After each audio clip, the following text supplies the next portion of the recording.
अल्हम्दुलिल्लाहि रब्बिल आलमीन वल आक़िबतु लिल मुत्तक़ीन वस्सलातु वस्सलामु अला रसूलिहिल करीम व अला आलिहि व अस्हाबिहि अजमईन। अम्मा बादु फ़अऊज़ु बिल्लाहि मिनश शैतानिर रजीम। बिस्मिल्लाहिर रहमानिर रहीम। वल्लज़ीना युबीतूना लिरब्बिहिम सुज्जदन व क़ियामा। आमन्तु बिल्लाहि सदक़ल्लाहुल अज़ीम व सदक़ रसूलुहुन नबियुल करीम। बारगाह रिसालत मआब में अक़ीदत व मोहब्बत के साथ दुरूद पाक पढ़िए। अस्सलातु वस्सलामु अलैका या रसूल अल्लाह व अला आलिका व अस्हाबिका या हबीब अल्लाह। अस्सलातु वस्सलामु अलैका या नबी अल्लाह व अला आलिका व अस्हाबिका या नूर अल्लाह।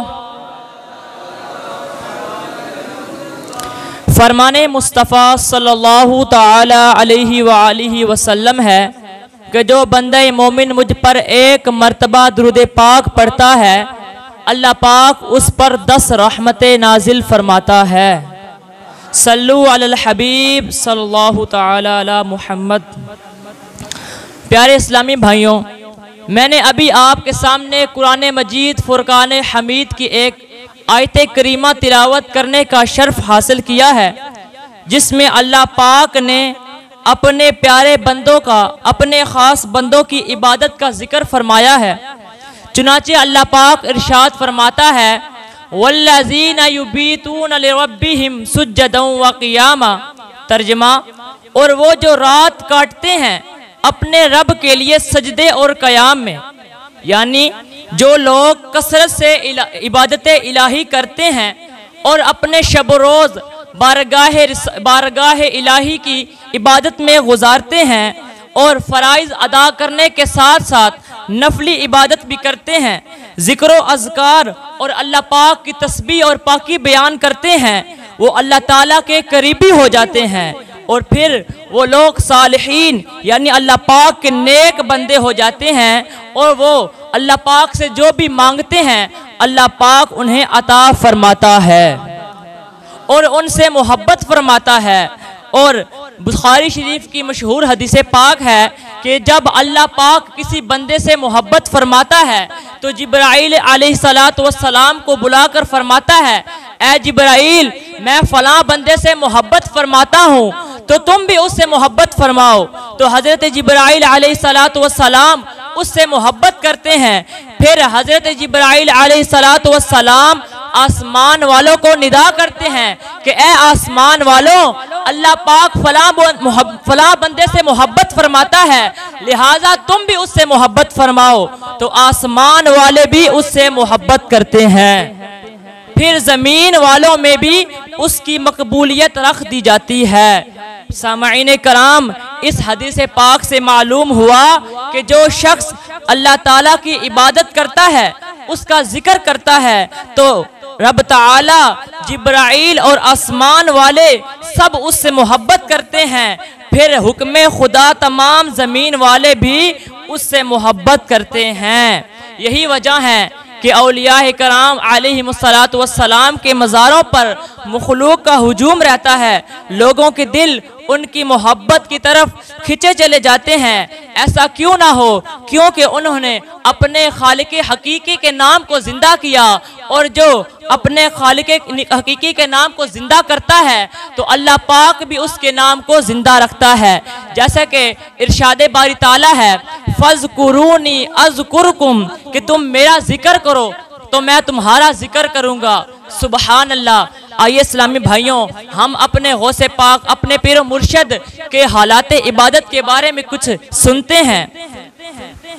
सैयद गौसे आज़म रहमतुल्लाहि अलैहि आप खुद फरमाते हैं कि मैंने 25 साल तक बियाबानों और वीरानों में इबादत और रियाजत की और 40 साल तक सुबह की नमाज, इशा की नमाज के वजू से अदा की और 15 साल तक इशा की नमाज के बाद एक पांव पर खड़ा हो जाता और सुबह तक कुरान पाक खत्म कर देता। और एक रात सीढ़ी पर चढ़ते हुए मेरे नफ्स ने मुझसे कहा कि अगर एक घड़ी सोने के बाद उठो तो क्या ही अच्छा होगा। फरमाते हैं ये ख्याल आते ही मैं वहां पर खड़ा हो गया और कुरान मजीद पढ़ना शुरू कर दिया, यहाँ तक के ख़त्म कर दिया।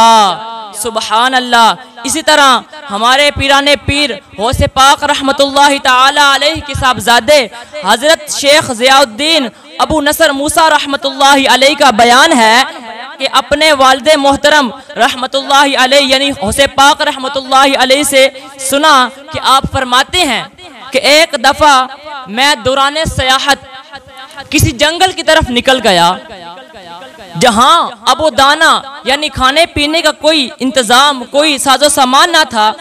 मुझे कई रोज तक पानी ना मिला। शिद्दत प्यास बढ़ गई। अचानक मेरे सर पर एक बदली का टुकड़ा आया और उससे कुछ बूंदें गिरी और मैंने अपने आप को सैराब कर लिया।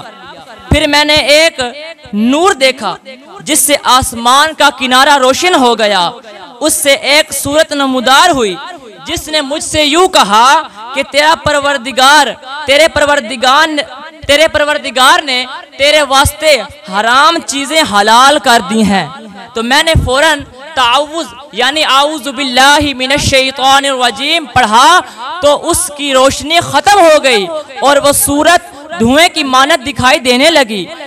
फिर उस सूरत से ये आवाज सुनी कि ए अब्दुल कादिर, तुमने बाहुक्म इलाही अपने इल्म से मेरे मकर से निजात पाई, वरना मैं अपने इस मकर से 70 साहिबे तरीकत वलियों को गुमराह कर चुका हूँ। आपने फरमाया इल्म नहीं बल्कि अल्लाह पाक के फजल ने बचा लिया। सुबहान अल्लाह। सहाबी रसूल हजरत अमीर मुआविया रदियल्लाहु ताला अन्हु फरमाते हैं कि एक दिन मैं आराम फरमा रहा था कि फजर की नमाज के वक्त किसी ने आवाज दी कि ए मुआविया उठो और बाजमात नमाज अदा करो। हजरत मुआविया रदियल्लाहु ताला अन्हु उठे और चारों तरफ देखा मगर कोई नजर नहीं आया। हैरान है कि ये आवाज कहाँ से आई। आपने पूछा आवाज देने वाले ये तो बता तू है कौन। तो जवाब आया कि मैं शैतान हूँ। आपने ज्यादा ताज्जुब के साथ ये इरशाद फरमाया शैतान और नमाज दोनों मुखालिफ चीजें हैं, यानी ये कैसे मिल सकती हैं। आपने फरमाया अगर तू वाकई शैतान है तो शैतान का काम तो नमाज से हटाना है, न कि नमाज की तरगीब दिलाना। शैतान ने जवाब दिया जनाब बात दरअसल ये है कि पिछले हफ्ते भी आपकी एक नमाज रह गई थी, तो आपने नमाज के कज़ा होने पर आप बहुत रंजीदा थे, आप बहुत रोए। तो मैंने सुना कि रहमत के फरिश्ते ये कह रहे थे कि मुआविया जिस नमाज के छूट जाने पर रोए थे अल्लाह पाक ने उनको 70 जमात का सवाब अता फरमाया है। लिहाजा मैंने आपको आज इसलिए जगाया है कि आप उठकर बाजमात नमाज पढ़ लें ताकि 70 के बजाय सिर्फ एक जमात का सवाब मिले। इस्लामी भाइयों, आपने सुना कि शैतान इंसान का कितना बड़ा दुश्मन है। वो हर लम्हे उसकी यही कोशिश होती है कि वो किसी न किसी तरह इंसान को वरगलाए, नेकी से बाज रखे। आप सोचे कि उसने हमारे बाप हजरत आदम अलैहिस्सलाम को मुआफ ना किया और जन्नत से निकलवा दिया तो हमारा कब खैर ख्वाह हो सकता है। इसलिए प्यारे इस्लामी भाइयों, हमें शैतान के वसवसे से बाज रहना चाहिए और हर वक्त जिक्रुल्लाह करना चाहिए, क्योंकि यही वाहिद तरीका है शैतान के वसवसों से बचने का। अल्लाह पाक की बारगाह में दुआ है कि हमें 5 गाना बाजमात नमाज पढ़ने की तौफीक अता फरमाए। आमीन बिजाहिन नबीयुल अमीन सल्लल्लाहु तआला अलैहि वसल्लम।